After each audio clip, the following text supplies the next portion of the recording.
시청자 여러분 안녕하십니까? 출발 성공 투자 박민영입니다. 안녕하세요. 김수정입니다. 간밤 이 새벽에 정말 서머타임이 해제되고 나니까 정신이 더 없어진 것 같다라는 너무 생각이 바빠요. 들어요. 네. 거기다가 지금 중간선거 결과가 또 오늘 밤 우리 시간으로는 새벽쯤에 또 나올 텐데 그러다 보니까 더 지금 신경 쓸 게 많은 것 같습니다. 일단은 공화당 승리 쪽에 증시가 베팅하면서 지금 사흘째 상승세를 이어가고 있죠. 거기다가 종목별로 봤을 때도 반도체주들 강한 가운데 필라델피아 반도체 지수가 3거래일 연속으로 올라가고 있고요. 전기차주는 여전히 분위기가 좋지 않은 것 같습니다. 테슬라가 또 52주 신곡친 저가를 기록하는 등 종목별로는 계속해서 희비가 엇갈리고 있는데요. 네. 그것을 어떻게 소화해 나가는가가 우리 몫이 되겠죠. 그러나 우리 증시 최근에 생각보다 강하게 진행이 되고 있다는 점에서 많은 투자자들이 위로를 받고 있습니다. 특히나 그동안은 대형주 독식이었다면 최근 들어서는 중소형주 쪽으로도 좀 온기가 퍼져나가고 있어서 투자자들의 숨통을 트여주고 있는데요. 이게 연속성을 띌 수 있을지 주요 이슈들 들여다보도록 하겠습니다. 일단 시장의 우호적인 내용은 어제 전해드린 이야기 그대로가 될 것 같습니다. 시장엔 선거 징크스가 지금 큰 힘을 주고 있습니다. 선거 징크스라 함은 일단은 미국의 중간선거가 끝나면 오른다라는 기대감이 작용을 하고 있는 거죠. 특히나 지금은 공화당 쪽의 힘이 좀 더 세지는 것이 자명한 상황이다 보니까 공화당이 힘을 갖게 된다면 규제를 계속하는 것에 대한 반대 의견을 내왔었기 때문에 규제 완화 쪽에 대한 기대감도 작용이 되고 있고요. 각종 재정 지출을 늘리는 것에 대해서 공화당은 반대했었기 때문에 재정 지출이 잡히며 금리가 안정을 찾을 것이다. 이런 논리가 작용을 하고 있습니다. 그 때문에 시장에는 조금 힘이 돼주는 이유가 되죠. 일단 공화당이 승기를 잡으면 재정 지출이 줄어들고 달러와 금리가 안정을 찾을 거다. 우리 시장 환율에도 힘을 보태줍니다.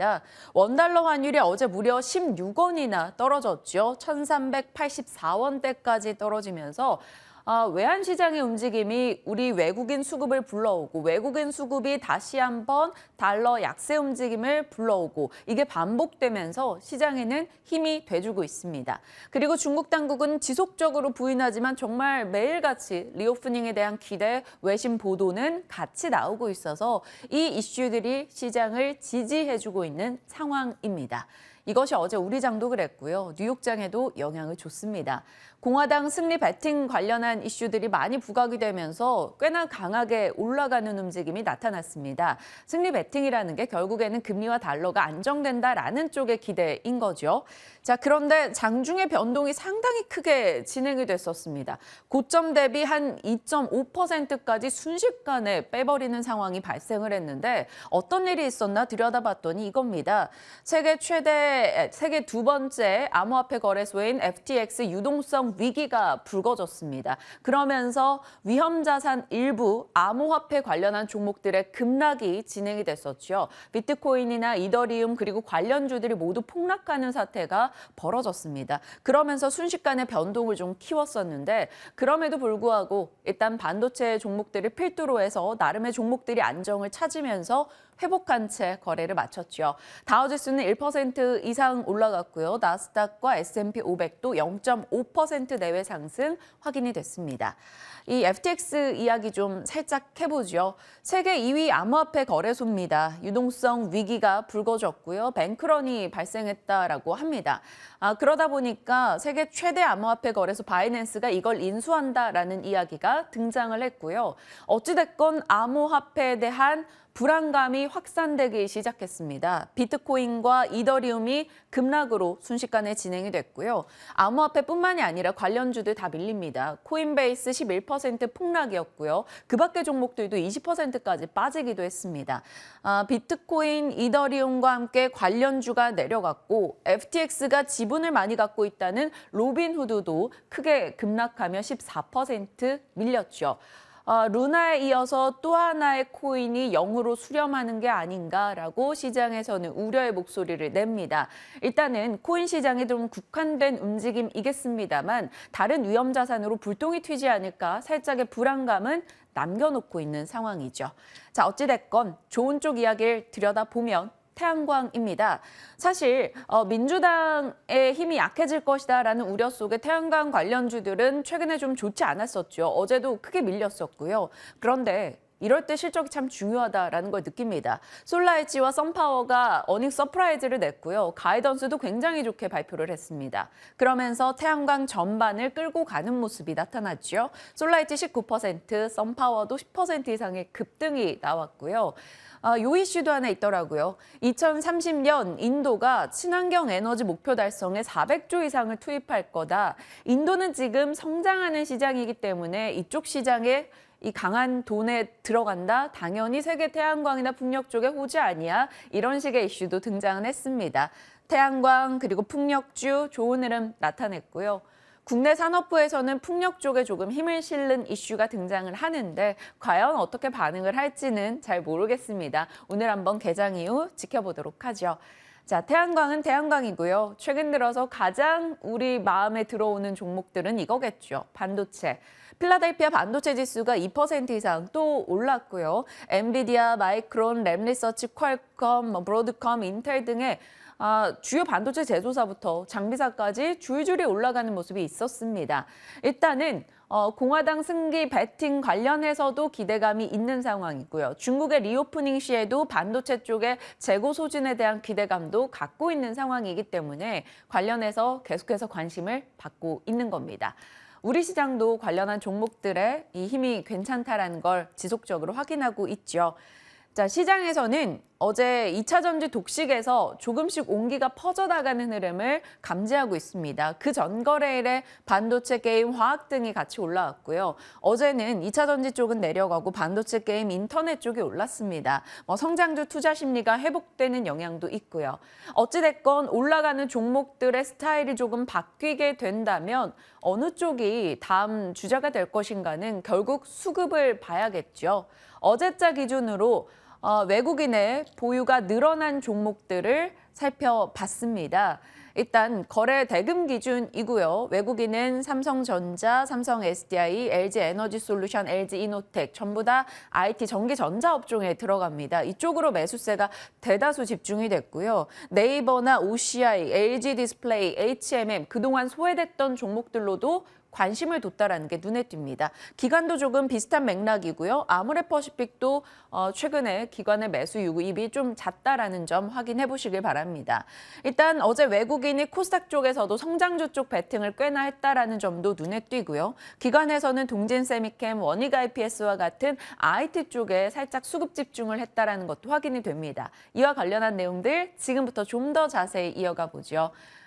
오늘 저는 반도체 부품 쪽 얘기해 보려고요. 네, 오늘 저는 삼성전자 준비해봤는데요. 반도체 특집인 것 같습니다. 먼저 대형주 흐름부터 한번 체크해 볼 텐데 어제 제가 브리핑에서 못난이 반격의 날이다 이런 얘기 드렸었잖아요. 낙폭과대 경기 민감주들이 최근에 다시 또 흐름을 주도하는 모습 나오고 있는 가운데 시장의 대장주가 귀환한 느낌이었습니다. 어제 삼성전자가 석 달 만에 장중에 6만 1,000원대를 회복을 했는데요. 지난 8월 19일에 장중 6만 1,600원을 기록하고 나서 그리고 나서 반도체 한파 속에서 주가는 하염없이 내려갔습니다. 9월 말쯤에는 장중에 5만 1,800원까지 뚝 떨어졌었는데요. 하지만 이 저점을 기록하고 나서 10월과 11월 들어서는 좀 온탕과 냉탕을 반복해서 오가다가 10월 말쯤에 다시 장중에 6만 100원을 찍으면서 정말 6만 전자를 살짝 맛보기만 했었는데요. 그런데 최근에 앞서 계속 얘기 드렸듯이 필라델피아 반도체 지수가 계속해서 오르고 있고 3거래일째 상승하고 있고 반도체주 흐름, ETF까지 모두 다 긍정적인 흐름 나타내면서 우리 증시에서도 이 IT 투톱 삼성전자와 SK하이닉스가 3일 연속 손을 잡고 올라가고 있습니다. 어제는 6만 1,800원으로 거래를 마쳤고요. SK하이닉스 8만 7,700원으로 종가 형성했습니다. 이 삼성전자의 주가 상승 요인을 크게 세 가지로 볼 수 있겠는데요. 이건 근데 비단 삼성전자뿐만 아니라 우리 증시 자체가 지금 지금 올라가고 있는 큰 이유 세 가지가 될 것 같습니다. 첫 번째가 환율이에요. 원달러 환율이 달러당 지금 1,380원 선까지 내려갔다라는 부분. 거기다가 중국의 시진핑 3기 집권 이후에 홍콩과 중국 증시에서의 외국인 자금들이 빠르게 이탈이 되고 있습니다. 그래서 이쪽에서의 외국인 자금이 우리 증시 쪽으로 대거 유입이 되고 있다는 부분이고, 특히나 이 대만의 TSMC를 비롯해서 중국 쪽의 반도체 관련주 쪽에서 이 자금이 많이 나오면서 우리 증시 반도체주가 대체 투자처로 지금 수혜를 누리고 있다는 건데요. 그 부분에서 지금 삼성전자의 주가 상승이 계속해서 진행이 되고 있는 겁니다. 거기다가 코스피 지수도 약 2달 만에 다시 장중에 2,400선을 터치를 했죠. 외국인과 기관의 순매수가 최근에 계속해서 집중되고 있다는 부분 표를 통해서 확인해 보실 수 있을 텐데요. 특히 삼성전자는 최근에 한 달 동안 외국인들의 수급이 1조 2,800억 원어치나 늘어났습니다. 이 부분이 굉장히 삼성전자 주가 상승에 1등 공신 역할을 하고 있는 겁니다. 그런데요, 반도체주가 이렇게 고개를 다시 드니까요. 그동안 우리 증시에서 미들맨 역할을 견실하게 해냈던 2차 전지주가 다시 좀 고개를 숙이고 있습니다. 우선은 미국의 중간 선거를 앞두고 일부 차익 매도 물량이 좀 나오고 있는 부분도 있고요. 앞서 얘기를 해주셨지만 2차 전지 섹터 쪽에서 반도체 섹터 혹은 그 이외 섹터 쪽으로 수급이 좀 이동하고 있다라는 부분도 보실 수가 있습니다. 거기다가 미국의 전기차 관련주들의 흐름도 최근에 좋지가 않은데요. 특히 테슬라가 지금 연이틀 52주 신저가 장중에 경신을 하고 있습니다. 그런 가운데 어제 장에서도 이 간밤에도 지금 테슬라, 니콜라, 루시드 그룹 다 빠졌고요. 그나마 리비안 정도가 1% 이상 올랐습니다. 그래서 국내 2차 전지 오늘도 흐름이 어떨지 한번 체크해 보실 필요가 있겠습니다. 반도체 관련주들은 어제 좀 오르고 육만전자를 다시 또 완벽하게 안착했다, 회복했다 이러한 기대도 있지만 여전히 호재와 악재가 겹쳐져 있는 상황이라서 어느 장단에 맞춰서 춤을 출지 잘 모르겠더라고요. 우선은 글로벌 디램 점유율이 8년 만에 최저치를 기록하면서 계속해서 하락세를 나타내고 있죠. 3분기 글로벌 디램의 시장 규모는 전분기 대비해서 29%가량 빠졌습니다. 그리고 SK하이닉스가 3분기 어닝 쇼크를 기록하면서 이 감산과 설비 투자 축소를 공식화하기도 했죠. 거기다가 미국의 마이크론도 내년도에는 설비 투자를 30% 정도 줄일 것으로 예상이 되고 있습니다. 하지만 또 어제 나온 소식을 보면 삼성전자가 8세대 V낸드를 양산한다 이런 소식이 전해졌어요. 차세대 기업용 그리고 자동차에 활용이 된다고 하고 세계 최고 용량인 1테라비트라고 하는데 사실 이 소식 하나만으로 삼성전자, SK하이닉스의 주가 상승을 계속해서 유지하고 더 추가적으로 끌어올리기에는 조금은 무리가 있다라는 전문가 의견도 있었습니다. 그리고 추가적으로 삼성전자의 협력 공장에서 20대 노동자가 숨지는 또 안타까운 사고가 있었기 때문에 아직까지 여러 가지 악재들이 호재보다는 더 큰 상황이 아닌가라는 걱정도 됩니다.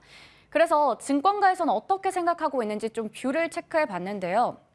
우선은 내년에 대해서는 그래도 긍정적인 얘기를 하고 있는 곳들이 많았어요. 하지만 여전히 재고가 너무 많이 쌓여 있기 때문에 그 부분은 좀 염두해 볼 필요가 있다라는 의견이 있었습니다. 우선은 반도체 다운 사이클에서 경쟁사 대비해서는 수익성에서 차별화된 모습을 보여줄 것이다라는 기대감도 있었고요. 현 시점에서는 일단은 워낙에 밸류상 지금 저평가되어 있기 때문에 비중 확대를 하는 것이 괜찮다라는 의견도 있었습니다. 하지만 이렇게 경기 침체로 인해서 실적에 대한 악화 우려 여전한 상황에서 여기서의 추가 상승 여력을 크게 열어두기에는 좀 무리가 있다라는 의견이 있었습니다. 어느덧 지금 삼성전자 개인 투자자가 600만을 넘어섰죠. 정말 600만 주주들의 염원이 바로 삼성전자 주가 계속해서 올라가는 걸 텐데요. 네. 향후의 주가 상승을 좀 더 기대해봐도 괜찮은 시점인 건지 그렇다면 지금 삼성전자, SK하이닉스 잘 가면서 소부장 쪽으로도 온기가 확산이 됐는데 이쪽에서의 투자 포인트 어떻게 잡아보면 좋을지 얘기 나눠보겠고요. 오늘 소부장 중에서도 EUV 관련해서 집중적으로 준비하셨다고요? 네. 반도체는 워낙 분야도 다양하기 때문에 제가 항상 브리핑을 할 때는 공정별로 이렇게 좀 떼서 하는데 그러다 보니 공부가 저도 만만치 않더라고요. 네. 일단 말씀 주신 대로 오늘 EUV 관련한 얘기를 하고자 합니다. 지금 반도체 쪽에서 EUV는 상당히 핫한 키워드 중에 하나입니다. 반도체는 자주 언급을 드렸습니다만 전공정과 후공정으로 나뉘고 전공정에서 가장 중요한 걸로 꼽는 게 바로 노광공정이 되겠습니다. 포토 공정이라고도 하는데요. 우리 많이들 다들 아시는 사진 있죠. 바이든 대통령이 이렇게 동그란 원판 들고 있던 거.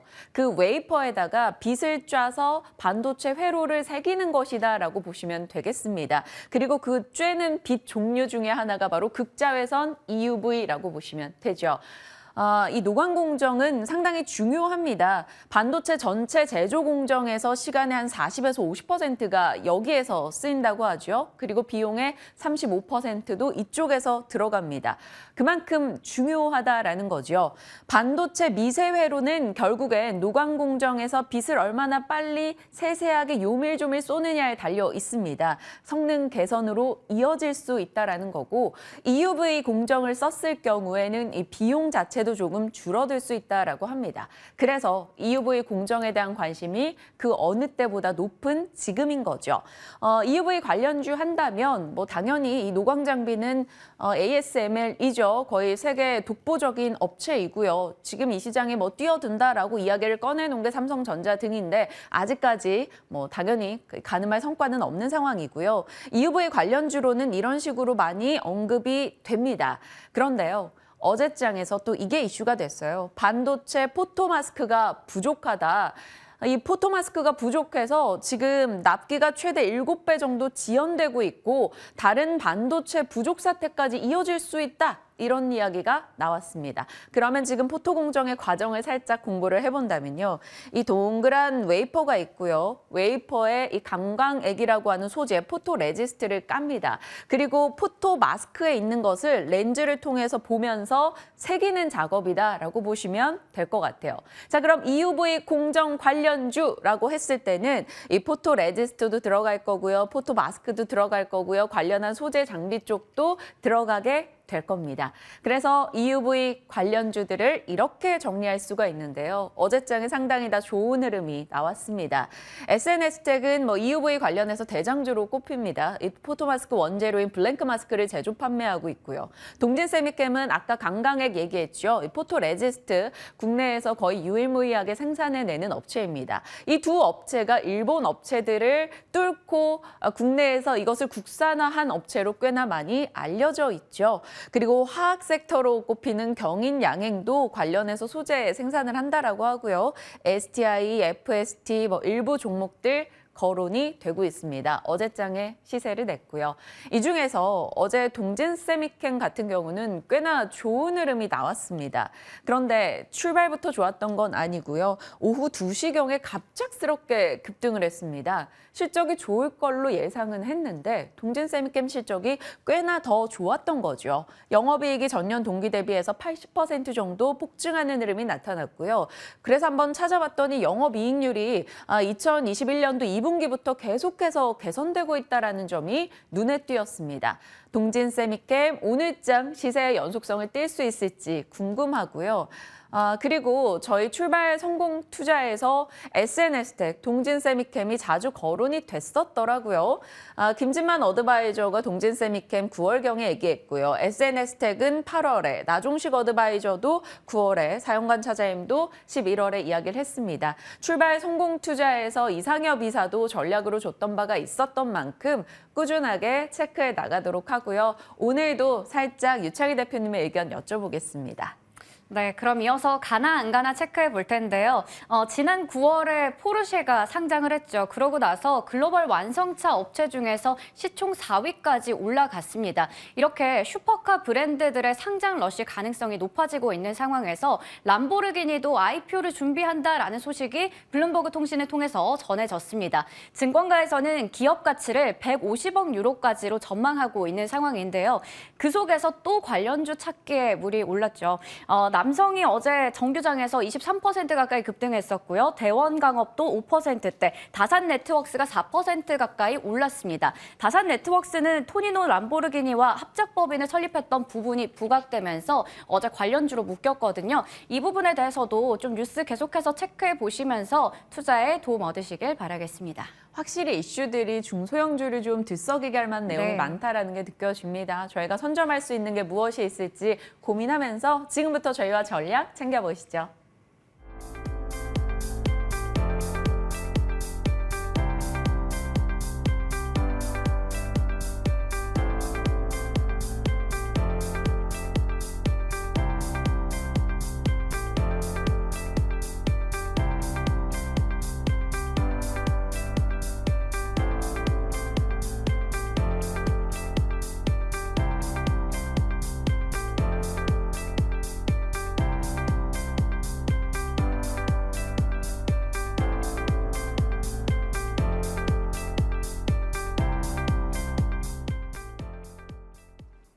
시장의 분위기에 대해서 짚어보고요. 중간선거, CPI 대기 모드에 대한 전략도 챙겨가겠습니다. 반도체 물론 들여다볼 거고요. 자, 유창희 대표님과 함께합니다. 대표님 어서 오세요. 안녕하십니까. 네.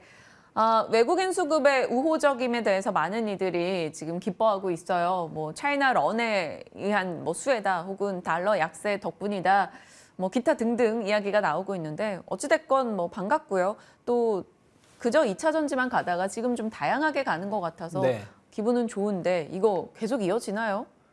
뭐 저는 이어질 가능성이 높다 보고 있습니다. 말씀하신 것처럼 지난주 한 금요일 혹은 이번 주 월요일부터 완전 시장이 좀 판도가 바뀌고 있는 분위기가 네. 있죠.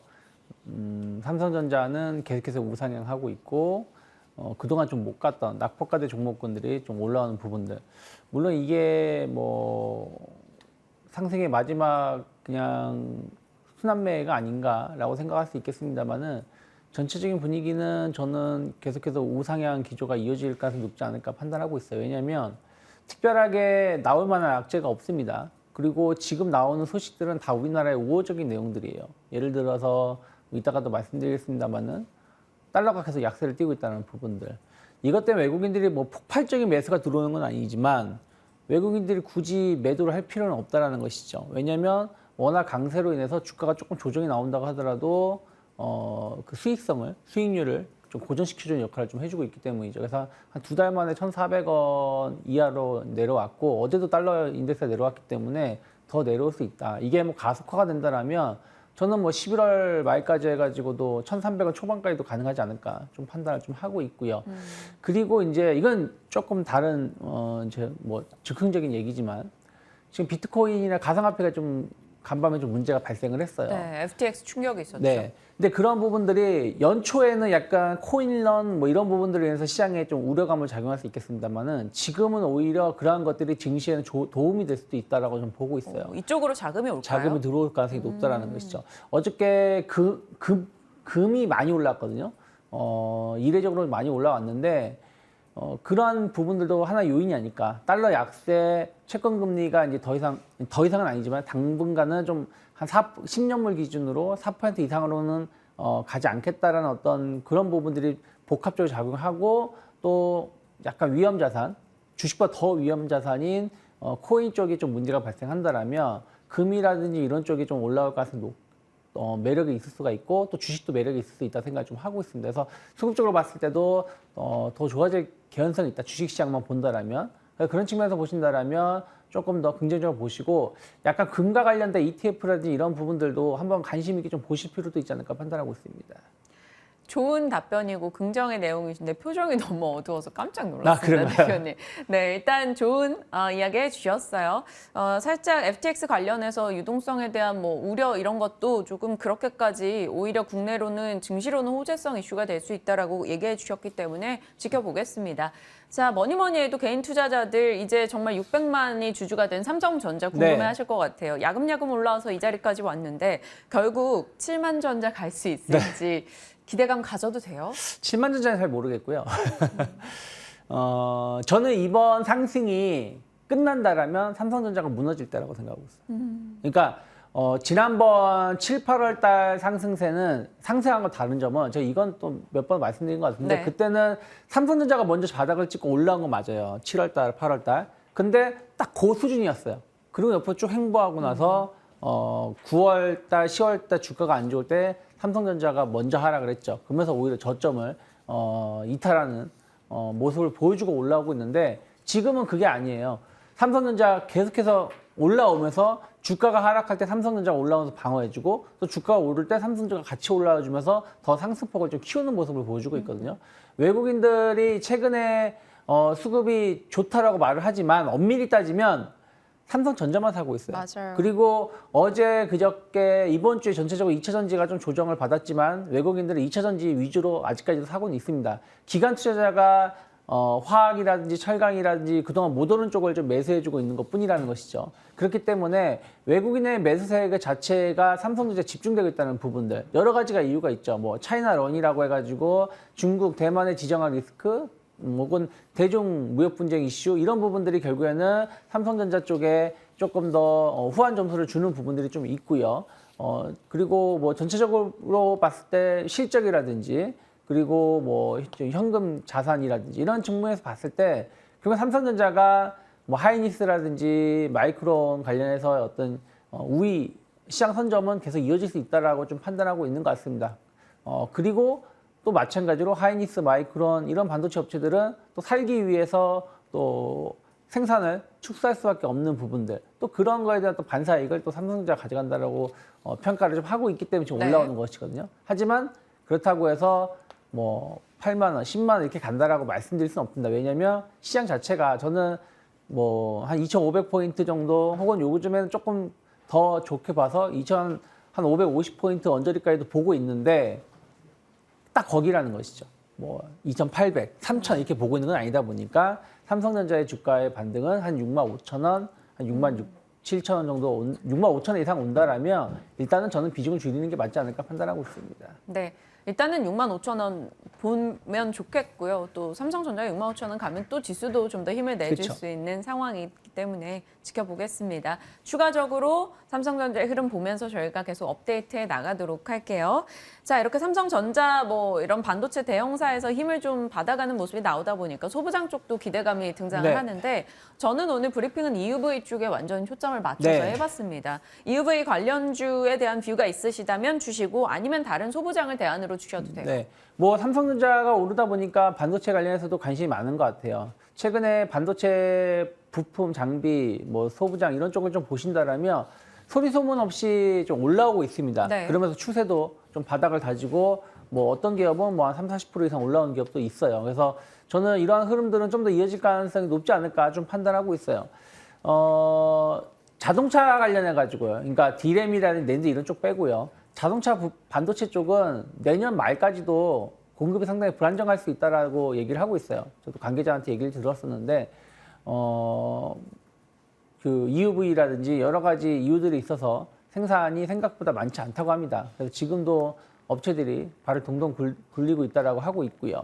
또 이게 그 우리가 3나노, 뭐 1.5나노 이런 쪽으로 가는 부분들 관련해 가지고도 EUV라든지 이런 부분들 소비가 더 많이 되는 부분들이 좀 있어요. 쉽게 설명해 드린다라면 우리가 어떤 압축 공정을 했을 때 살짝 압축하느냐, 좀 심하게 압축하느냐에 따라서 너무 심하게 압축한다라면 얇아지고 이런 부분은 좋지만 이게 자칫하면 뭐 쉽게 깨지거나 찢어지거나 할 수 있는 부분들 네. 아니겠습니까? 그런 부분들처럼 좀 고난도로 갈수록 이런 쪽에 대해서의 어떤 그 강한 자외선, 극자외선을 쏘기 때문에 쉽게 파괴가 되고 또 교체 비율도 많아진다고 합니다. 그래서 그런 것들이 수율 관리하고 연결성이 높기 때문에 좀 상당히 높은 기술력이 필요한데 아직까지 그런 부분들이 좀 부족한 부분들이 좀 있다는 것이죠. 그래서 이쪽 시장에 대해서 어떤 수요라든지 관심은 계속 높아질 수밖에 없지 않을까 좀 판단을 좀 하고 있어요. 거기다가 뭐 계속해서 뭐 수급적인 측면에서도 최근에 보면 나쁘지 않은 부분들 기관을 중심으로 들어오고 있기 때문에 EUV 관련해서 제가 기업을 몇 개 봤는데 네. 뭐 아주 드라마틱하게 올라가는 기업들은 많지 않더라고요. 그래서 좀 연관성이 좀 있는 기업들 좀 본다라면 뭐 HPSP 같은 경우는 상당히 고난도 쪽으로 계속 전환이 될수록 반사이익을 누릴 수 있는 부분들이 좀 고압 있고요. 수소 어닐링 업체라고 네. 하던데 네. HPSP가 요즘 외국인 기관도 사고 있고요. 사고 있고 수급도 나쁘지 않고요. 네, 많은 그리고- 분들이 얘기하시더라고요. 그리고 상장하고 나서 올라왔다가 이게 그 상장 공목 그 상장하는 그날 가격까지 하락했다가 지금 올라온 중이라서 차트적으로도 나쁘지 않다라고 보고 있고요. 파크 시스템즈 같은 경우도 그전에도 제가 그전에 한번 말씀을 드렸었는데 실적도 나쁘지 않고요. EUV 관련해서도 좀 매출이 좀 나오는 부분이 좀 있고요. 네. 그리고 PSK 같은 경우도 이쪽 관련해서 비중이 한 10% 정도 이상이 되고 있어요. 그래서 이런 PSK도 최근에 실적도 나쁘지 않았거든요. 그래서 실적이 좀 좋게 나오고 있고 이쪽 관련해서 약간 성장성이 좀 가미가 되는 기업들, 추세가 좀 살아나려고 하고 있는 기업들을 좀 주목해 보시면 좋지 않을까 판단하고 있습니다. 네. HPSP, 파크 시스템즈, PSK 이야기해 주셨습니다. 그리고 어제 동진세미캠이 실적이 상당히 좋아서 장후반에 급등으로 달렸거든요. 네. 이 종목도 보유자라면 끌고 갈까요? 뭐 일단 그런 식으로 올라온다라면 저는 끌고 가는 게 맞다. 지금은 반도체 쪽은 좀 올라왔다라고 매도하기보다는 아까 말씀드린 것처럼 삼성전자가 무너지지 않는다라면 뭐 갑자기 삼성전자가 뭐 3일 연속 음봉을 맞으면서 무너진다든가 갑자기 외국인들의 어떤 수급의 변화가 생기면서 흔들린다라면 같이 좀 매도를 해야 되겠지만 그런 게 아니라면 조금 더 끌고 가신 전략 충분히 유지 가능하다 보고 있습니다. 네, 관련주로 SNS 택도 있는데 사용관 차장님의 또 종목이기도 했었어요. 잠시 후에 사용관 차장님 지금 스튜디오 도착하셨으니까 전략 같이 챙겨보고요. 자, 이제 유창희 대표님의 픽으로 가겠습니다. 제가 아까 환율 얘기해 주실 때 네. 딱 궁금했거든요. 이제 환율 분위기가 바뀐다면 이거 찾아봐야 되나라는 생각했는데 네. 오늘 준비해 주셨어요. 네, 찾아봐야 된다 생각을 좀 하고 있어요. 그러니까 제가 월요일에도 환율이라든지 뭐 경기 민감주 네. 뭐 이런 부분들 약간 시장이 변화가 될 수 있다라고 말씀드렸었고 그러한 것들이 좀 진행이 되고 있는 것 같습니다. 물론 3일밖에 이틀밖에 안 지난 거지만 그래서 원화가 일단 1,400 이하로 떨어졌고 어제 또 달러 인덱스가 하락을 했기 때문에 충분히 오늘도 하락할 가능성이 높다 생각을 좀 하고 있어요. 그러면 그동안 이제 원화 약세로 인해서 좀 힘들었던 부분들이 좀 반사이익을 누릴 수 있다. 환율이 떨어지는 거는 금리 상승의 둔화에 대한 어떤 기대감들하고 또 전체적으로 그동안 달러 자산 관련해서 어떤 그 파운드든 유로화든 엔화든 이런 쪽이 좀 약세를 띠면서 달러가 강세를 띠었던 건데 이런 통화 시장도 각 정부가 좀 노력을 하면서 안정세를 좀 띠고 있어요. 그런 것들이 달러 인덱스가 하락하는 요소고 우리나라는 둘 다 동시에 맞았죠. 우리나라가 문제가 있었던 게 아니라 그쪽 나라 혹은 금리 이런 부분들의 영향 때문에 달러가 강세를 띈 게 원화가 약세를 띄었던 것인데 이런 것들이 상당히 안정화된다라면 원화가 더 빠르게 안정화될 가능성이 높다 생각을 좀 하고 있어요. 그래서 뭐 대표적으로 음식료 업종군들이 좀 반사이익을 누릴 수가 있겠죠. 그렇기 때문에 그 달러가 하락하면서 모든 자산이 좀 올라온다라면 음식료 업종군들 좀 주목해 보시고요. 그리고 음식료 업종군은 이미 가격을 전가시킨 부분들이 좀 있습니다. 보다 원재료 가격이 하락하지 않더라도 원화 강세로 그 수익 가격이 하락을 한다면 수익성이 높아질 수 있겠죠. 그래서 뭐 CJ 제일제당, 뭐 농심 같은 기업들 계속해서 전 주목해 보셔야 된다. 또 배당에 대한 매력도도 갈수록 높아질 수밖에 없는 거고요. 그리고 대한항공이 조금 애매하긴 한데요. 네. 왜냐하면 대한항공은 이번 실적도 엄청 좋게 나왔어요. 그리고 환율 효과도 기대해 볼 수가 있고요. 유가도 뭐 최근에 좀 오르긴 했지만 지난 120달러하고 비교해 본다면 90달러 초중반에 있어요. 전체적인 분위기는 좋게 움직이고 있습니다.